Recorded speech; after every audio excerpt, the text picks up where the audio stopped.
Pemirsa Wakil Ketua 1 DPRD Provinsi Bali, Inyoman Sugawekori, ngunggahang pawawadani indi kahanan buleleng kantos ringgalah pungkuran.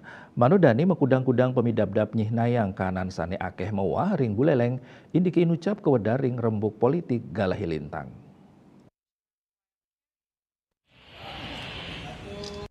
Nyangre pemargin pemilihan kepala daerah Pilkada ring Kabupaten Buleleng, Komunitas Jurnalis Buleleng, KJB, ngelaksanayang rembuk politik saning unggahang petitis siapa paling siap jadi pilot dan bukit. Acara inucap kerawin oleh kandidat calon bupati mewah wakil bupati ring Pilkada Buleleng November sanicagi rauh. Ring kalah inucap talerau mantan Bupati Buleleng Agus Suradnyana, Ketua Bawaslu Buleleng, para akademisi saha insan pers Buleleng. Silih tunggil calon kandidat Bupati Buleleng Partai Golkar Sugawekori, Dani ngulengang yening puangunan miwah ayahan Majang Keramo Buleleng mangdani bebas korupsi, silih tunggil nyane ngelintangin sistem online, selain saking aspek pelayanan publik ring sajoning nambakin praktek korupsi, tur nyokong investasi nyansan transparan. Kita harus mengantisipasi apa yang namanya bonus demografi dan middle income trap.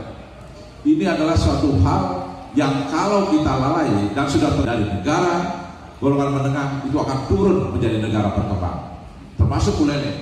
Oleh karena demikian maka ini penting, sangat penting bagi kami, dan semua itu adalah muaranya adalah bagaimana. Nenten wantah Sugawekori, tokoh muda sanitaler mantan Ketua KPU Buleleng Gede Suwardana, taler mausang indik mabuat nyani pendidikan Majeng Pariwana ring Buleleng. Artinya disupport, ya kan? Salah satu hibah tanah dikasih, terus dari sisi perhatian lewat keberadaan di yayasan tersebut seperti Sekda, Bupati dan juga Ketua DPRD ada di dalam pembina yayasan tersebut. Itu Yasri Yuli, Bali TV.